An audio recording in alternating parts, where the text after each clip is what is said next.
la Chine parler, ça veut dire que Guy Philippe a bien pouvoir quand même. La Russie parler, ça veut dire que Guy Philippe a bien pouvoir quand même. Ça veut dire qui ça? Une autre fois encore, représentant la Chine, qui dans le Conseil de sécurité des Nations Unies, réitéré ça que le te dit. Suite avec une lettre que commandant Guy Philippe te voyé, représentant les Nations Unies, représentant la Chine dans les Nations Unies, c'est ça? Pour te expliquer en détail ça qui a passé dans le pays d'Haïti. Expliquer en détail qui ça que les États-Unis d'Amérique, à travers l'ambassadeur, a fait dans le pays. La Chine prend note. La Chine comprend. La Chine estime que Guy Philippe pas bay menti. Et que justement, les commandant Guy Philippe là, la Chine choisit adopter position Guy Philippe là. Proposition Guy Philippe là, yo campé derrière elle, et c'est ça qui cause yo fait gros coquin chaîne déclaration ça hier en dedans Conseil de sécurité des Nations Unies dans New York. La Chine dit clairement gouvernement transition qui dans le pays d'Haïti qui c'est CPT il n'a pas de légitimité populaire pour que il capable de réaliser les élections démocratiques. Ça veut dire qui ça?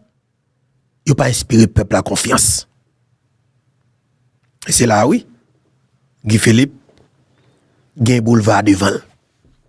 Révolution pour le triompher. Sénateur Marco Rubio te dit même bagarre là. L'en confirmation li dans le Sénat américain, il m'a rappelé tout. Vote l'en fait pour secrétaire d'État américain qui c'est ancien sénateur Marco Rubio, sénateur Floride. Monsieur gagne vote là à l'unanimité. Pas gagne yon monde qui vote contre monsieur, pas gagne yon monde qui fait abstention. Ça veut dire qui ça? Tout Sénat américain voté pour Marco Rubio vin secrétaire d'État à la sécurité et alors secrétaire d'État des États-Unis d'Amérique. Ça veut dire que ministre affaires étrangères des États-Unis d'Amérique. Monsieur gon full pouvoir, monsieur gon full légitimité. T'as oublié, tout sénateur ça a voté ou. C'est comme si nous c'est peuple américain qui votait ou. Et son choix que dans notre Trump t'es fait de manière stratégique, Trump plan son qui est extrêmement intelligent. Les choisi un type comme vice-président qui c'est J.D. Vance et Neguayo, son sénateur. Monsieur un comportement quelque part anti-immigrant qui fait le ramasson en popularité, monsieur très jeune, 40 ans. Comme secrétaire d'État encore, monsieur font l'autre choix stratégique et intelligent. Qui c'est choix Marco Rubio, qui c'est petit cubain, petit immigrant cubain. Monsieur dit parole rentré les États-Unis d'Amérique en 1957. Monsieur très reconnaissant envers les États-Unis d'Amérique. Dans le discours, monsieur, dans la prestation de serment, monsieur, c'était vice-président J.D. Vance qui était fait prestation de serment pour monsieur, répété mot serment pour monsieur lui-même, il répété après. Ok, même Jean, on te joint et président Cour suprême te fait pour deux présidents ça yo. OK? Et bien c'est même bagarre tout yo fait pour ministre affaires étrangères là. C'est le vice-président qui fait les. Naturellement, où est son pouvoir qui fort pouvoir chop là. Mais maintenant, en nous tournant dans ça que nous avons comme sujet, dossier Nations Unies, position la Chine et puis position la Russie. Hier, pendant que gon cafouillage, on pote bourré qu'a fait alors dans Jacques Mel, dans le pays d'Haïti. Rentré président pays Colombie, Gustavo Petro, un paquet lobby, paquet parole en pile, qu'a fait. Tout le monde entendait. Et puis, l'heure pour que Gustavo Petro est rentré dans le pays d'Haïti, c'était 10 heures du matin. Monsieur rentré, bloc 4 pour 5 heures. Qui côté monsieur était en République Dominicaine. Et c'est ça pour montrer au côté que n'a pas de respect du tout. Si c'était un président qui était élu démocratiquement même avec Gustavo Petro, il va pas poser faire ça. Monsieur était pour rentrer dans le pays d'Haïti depuis à 10 heures. Rencontre que monsieur pas de prévoir à Dominicani, là le fait là en vent. Côté monsieur dormi. Il va pas dormir Haïti. Parce que c'est grave, oui. C'est grave, c'est malhonnête. Eh bien, qui t'aime dire, nèg sa en Haïti a son équipe d'assaut man yo pas chef. Ou même comme peuple souvent ka retirer aujourd'hui à la même. Et la Chine fort qu'on est qu'on ka retirer yo. Parce que yo pas inspiré confiance ou pas capable pressionner personne ou de bataille pour retirer yo. La Chine parle de légitimité. Monsieur Kamba ou pas de légitimité. Les ou pas ka faire élection avec monsieur Sayo. La Russie parle de légitimité. Pardon.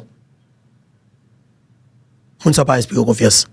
Ça veut dire que il n'y a pas de légitimité populaire ou pas qu'à faire ou pas qu'à confier yo tête pays pour organiser l'élection, ou pas qu'à faire élection libre et honnête démocratique parce que il y a des candidats et ou qu'on pas voter candidat pas de fait tu vas faire élection truquée. Il va voler l'élection.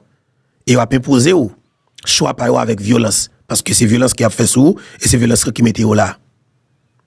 Et puis m'a dit non que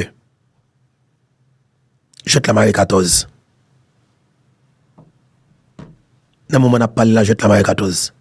Situation plus que compliquée pour assassin yo. Situation plus que compliquée pour criminel yo. États-Unis d'Amérique positionnel à travers le secrétaire d'État, la Chine positionnelle à travers le représentant des Nations Unies, la Russie positionnelle à travers le représentant des Nations Unies.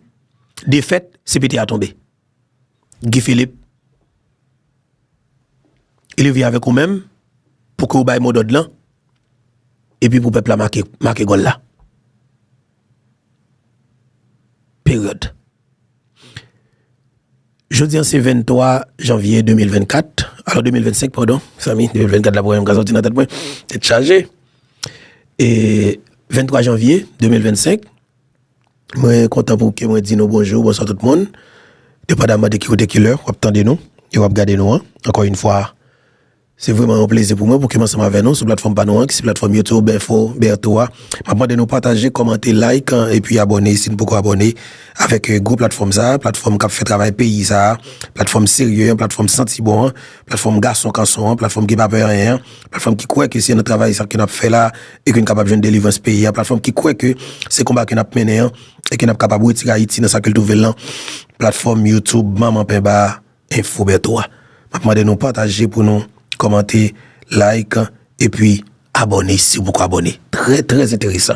Partagez pour nous tous côtés parce que ça est extrêmement important pour nous comme haïtiens. Très très important. Et n'a pas avancé. Nous allons faire notre intervention la Russie avec la Chine et puis par la suite sous rentrée président Gustavo Petro dans Jacques Mel et Dozeni, ancien sénateur sud-est et réagit. Nous allons attendre ça sénateur lundi parce que pas oublier Dozeni lui-même c'est Jacques Mel lié, moi-même tout c'est sud-est Jacques Mel et moi-même pas souhaiter que ville là te gagne des autres, pas souhaiter bagarre comme ça du tout parce que pas oublier si nous tape combattre, si nous te croit que mon yo te crasé brisé sur Jovenel et que pas de café et pas de nouvelles, bah quoi je veux dire parce que nous façon gouvernement et corrompu criminel qui tue président pour nous craser briser dans le pays. L'un craser briser à la fin de la journée, c'est craser briser à prêter pour nous comme haïtiens et n'a style recommencer. De fait, m'ba craser m'ba briser. Donc on a qu'est-ce que nous on a fait? Mais justement sur le marché pour monde que nous on a fait. Et pour aller plus loin, si nous prenons dans bon sens là, un président a visiter pays où gon image pour qu'on pas vendre. Gon vieux parole qu'on pas de voyer, gon vieux message qu'on pas de voyer. Dans contexte actuel, ou quoi que gon complot qu'a fait là pour que Lavalas libérer Colombien qui n'a tué le président, ou qu'à venir avec des pancartes pour dire, si c'est ça vient faire comme président, qu'on ne ça pas passer parce que nous sommes très vigilants. Mais après ça, si c'est pas ça, nous sommes désolé et you welcome. Nous sommes bienvenue. OK? Si c'est une question historique, nous n'avons pas de problème du tout. Mais si vous connaissez un complot, et pour venir libérer des Colombiens qui deviennent exécuter un chef d'État dans le pays, qui est le Jovenel Moïse, nous ne pouvons pas prendre l'amour. Never. Et nous prenons une bataille jusqu'à dernier goût de sang, nous, pour nous faire respecter ça. OK? On a un groupe qui vient assassiner le président, qui c'est Jovenel Moïse, en de chambre la caille, je dis, elle pas existé. Et puis tout sans avec tuer le dans le pays. Et puis je dis, pour penser moi-même, tu as tolérer des criminels, comme Simdadjo, qui assassine le président, pour criminels, ça tu pour la rue, qui n'a pas éliminé tout Haïtien au fini. Parce que pas de monde qui a courage pour accepter, j'ai des déblosailles ça dans le pays. Parce que nous, c'est Haïtiens. Nous, c'est Petit Dessalines. Et voilà, on a le temps des positions de la Russie avec la Chine. Et position de la Russie avec la Chine naturellement. Entendez, position de la Chine avec la Russie. Je donne la parole aux États-Unis. Thank you. Merci, Monsieur le Président. Position États-Unis d'abord. Madame la représentante spéciale El Salvador, merci de votre exposé. Merci également des efforts de l'équipe du BINU en Haïti. Je remercie également la directrice exécutive Wally de l'ONUDC. Il est évident de ces exposés qu'Haïti se heurte toujours à des défis de taille en termes de gouvernance et de sécurité. Le gouvernement de transition devrait accorder la priorité à la gouvernance par rapport aux intérêts politiques concurrents. Nous encourageons le Conseil présidentielle de transition a continué de travailler avec le BINU et le peuple haïtien, notamment en réunissant des conditions propices à des élections libres et régulières. Nous appuyons tous les efforts haïtiens visant à faire la lumière sur les allégations de corruption et à promouvoir la transparence et la reddition de comptes. Mesure essentielle pour que le gouvernement de transition puisse bénéficier de la confiance du peuple haïtien. Il importe de veiller à ce que les femmes et les jeunes participent également pleinement à ce processus politique et nous encourageons le BINU à continuer son travail en ce sens. Pour ce qui est de la sécurité, la violence des bandes est omniprésente.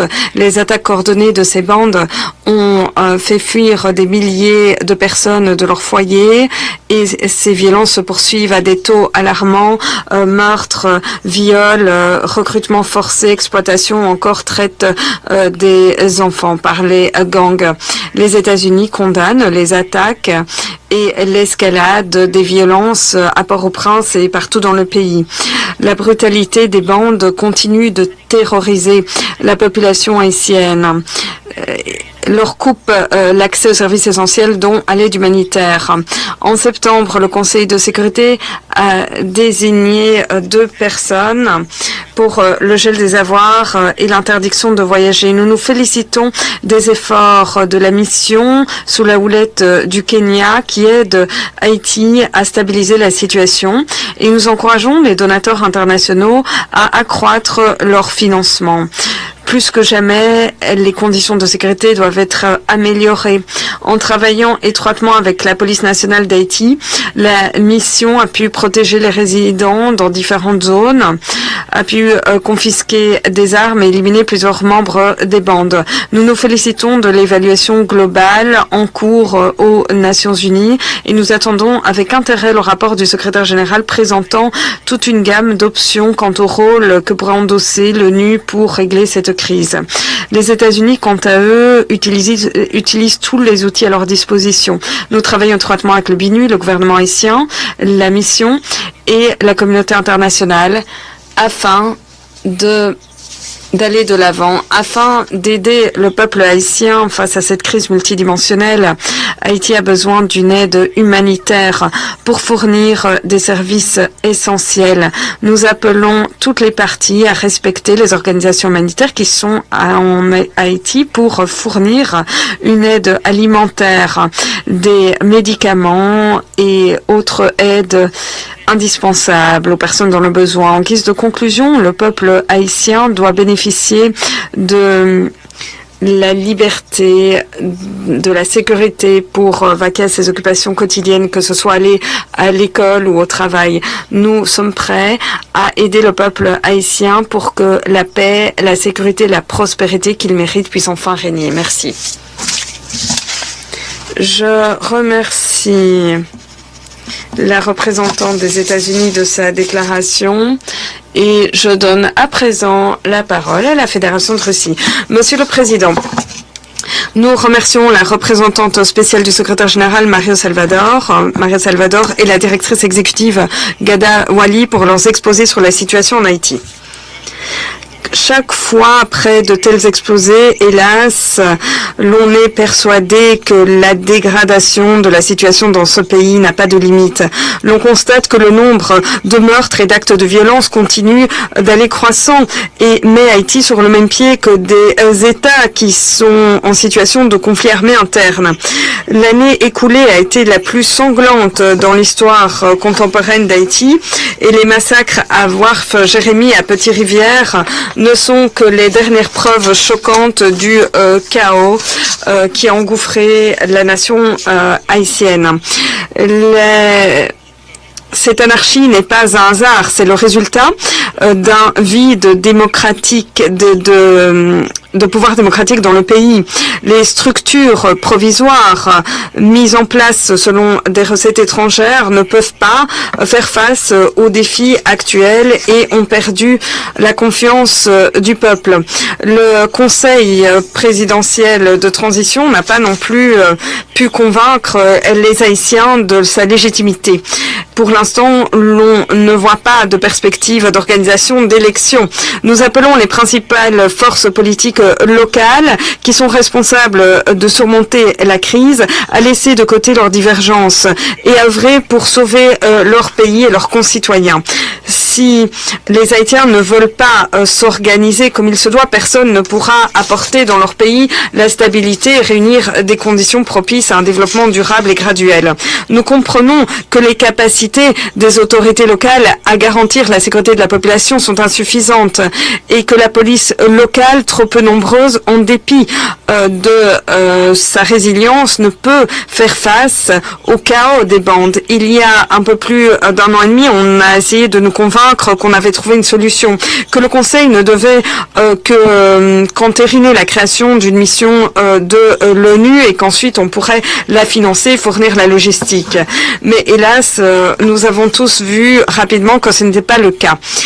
Et du fait qu'on ne s'était pas assez penché sur ces questions, la mission aujourd'hui fait face à de nombreux problèmes dont de nombreux auraient pu être prévus ou prévenus.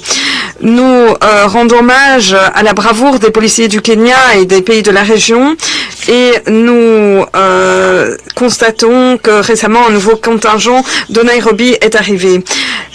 Dans les conditions budgétaires actuelles, la mission ne pourra pas véritablement stabiliser la situation. Nous appelons les donateurs et les auteurs de ces initiatives à fournir les financements promis à l'opération pour qu'elle puisse s'acquitter du mandat et des tâches qui sont énoncées. Ce n'est qu'après que les capacités de cette mission pourront être renforcées et que ces objectifs seront atteints, que l'on pourra penser à la façon d'ajuster cette présence internationale en Haïti. Nous comptons sur une analyse globale de la situation et sur la présentation d'options bien réfléchies de la part du secrétariat dans le cadre d'un rapport à cet égard. Outre le renforcement de la mission, la communauté internationale doit prêter son attention à un autre problème manifeste en Haïti qui a des effets directs sur la situation dans le pays. Il s'agit du flux sans fin d'armes vers Haïti, en dépit de l'embargo territorial. Nous comprenons tous que un seul État peut régler cette question, qui soit ne veut pas le faire, ou soit n'arrive pas à tarir ces flux illégaux qui alimentent les groupes criminels qui opèrent dans le pays. Et pour ce qui est des informations du groupe d'experts de sanctions du comité du comité de sanctions, les États-Unis ne fournissent pas ces informations. Dans le cadre d'une manipulation pendant des années par Washington de la situation en Haïti à l'aide de sanctions unilatérales et de l'ingénierie politique, cette démarche ne nous étonne pas. Comme le montrent les travaux du groupe d'experts, les sanctions ciblées contre les dirigeants des bandes ne fonctionnent pas. Force est de constater qu'en Haïti, il n'y a plus de base institutionnelle qui permettent de mettre en œuvre les mesures du Conseil de sécurité. La Russie appelle à examiner de façon équilibrée la question des sanctions de différentes personnes en Haïti en prenant en compte une analyse complète de l'information et notamment des influences potentielles de ces mesures sur le processus politique dans le pays. Nous recommandons également à tous nos collègues du Conseil de sécurité. Nous leur recommandons de fournir l'aide qu'il faut aux Haïtiens pour que les Haïtiens puissent reprendre leur destin en main. Je vous remercie. Merci Madame Salvador et Madame Wali pour leurs exposés. Je souhaite la bienvenue au ministre des Affaires étrangères d'Haïti, de la République dominicaine et de la Colombie. Je souhaite la bienvenue également au Canada, au Suriname et au Kenya. Depuis les dernières délibérations au Conseil concernant Haïti, il n'y a pas eu de changement sur le terrain. Les autorités restent affaiblies, désorganisées. La population haïtienne vit dans le désespoir. Les crises multiples persistent, sans solution. Les faits ne poussent guère à l'optimisme. La situation nous rappelle qu'il est nécessaire d'analyser en profondeur les racines profondes de la crise en Haïti. Il faut comprendre précisément les rôles des différentes parties prenantes, faire le point sur l'efficacité des initiatives précédentes avec soin et pleinement tirer les enseignements de l'histoire. Et ce, pour améliorer sans cesse notre riposte. J'aimerais insister sur 3 points. Premièrement, sur le front politique, comme indiqué dans le dernier rapport du secrétaire général, les revers dans le processus politique rendent possibles ces violences par les bandes. L'année dernière, il y a eu 2 changements de gouvernement, des affrontements incessants entre les partis et les factions, des cas de corruption. L'objectif d'une transition politique réussie continue de s'éloigner. Haïti est aux prises avec un cercle vicieux l'entraînant vers le chaos, ce qui met à mal la confiance de la population haïtienne et la confiance de la communauté internationale vis-à-vis des perspectives du pays. Faire des progrès en Haïti nécessite un processus pareil pour les Haïtiens. De nouveau, nous appelons toutes les parties et toutes les factions à renforcer la communication, à encourager à l'unité, à faire passer d'abord les intérêts du pays et de la population et à accélérer un processus de transition tenant compte des réalités et des besoins du pays. Nous reconnaissons le travail réalisé par le BINU et la CARICOM à cet égard. Nous les encourageons à continuer l'assistance active qu'ils prêtent au pays. Deuxièmement, concernant la violence des bandes armées, la Chine est extrêmement inquiète face à la violence généralisée et à la détérioration de la situation sécuritaire. Il est terrible de devoir voir comment des innocents souffrent en Haïti.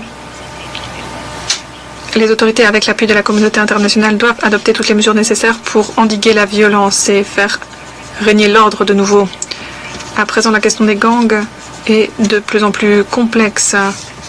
85% de la capitale, Port-au-Prince, y compris des quartiers extrêmement densément peuplés, sont contrôlés par les gangs. Beaucoup d'enfants n'ont pas d'autre choix que de se joindre à leur rang pour survivre. Ils représentent maintenant environ 50% des membres de ces bandes. Et il y a collusion entre bon nombre de gangs et des membres de la classe politique haïtienne ou des membres du secteur privé. Nous appelons les autorités haïtiennes à se concentrer sur les impacts socio-économiques, notamment de la question des gangs. Il faut adopter une approche holistique, améliorer l'efficacité de la lutte contre les gangs et de la répression de leurs actions. Il faut protéger les innocents d'un côté, y compris les femmes et les filles et les groupes vulnérables. Nous demandons à la communauté internationale de regarder en face à la situation pour aider la population haïtienne à se débarrasser de cette maladie sociale néfaste. Nous demandons aussi à tous les États membres de respecter l'embargo sur les armes et de faire appliquer les sanctions dans les faits pour endiguer les flux d'armes et de munitions vers les gangs.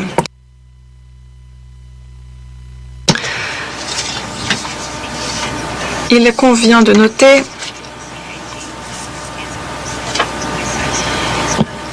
que les tourments internes en Haïti sont intrinsèquement liés à des troubles extérieurs.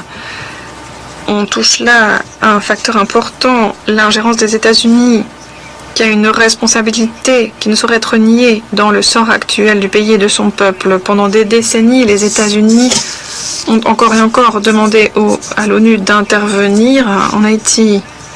Il y a un an, ce sont les États-Unis qui ont été à l'initiative du mandat du Conseil de sécurité pour la création de la mission multinationale d'appui à la sécurité. Les États-Unis sont donc responsables au premier chef. Ils ont une obligation majeure. Veiller à ce que la mission s'acquitte de son mandat et joue le rôle qui lui a été confié. Les États-Unis représentent la source d'armes numéro 1 pour les gangs. Là aussi, La Chine dévoré et les États-Unis d'Amérique net dans le dossier ça, et dans l'intervention ça. OK? Et la Chine dit clairement, source d'armes gang, ça veut dire source d'alimentation, source cap fourni gang yo zam, c'est les États-Unis d'Amérique. C'est tout de causer. La Chine gagne on net. La Chine gagne on net. La Chine avec la Russie positionné au clair. Sous dossier ça, ils sont pas qui extrêmement fragile, ils l'ont en pile mais des faits. C'est lui. Nous pas qu'à dire rien.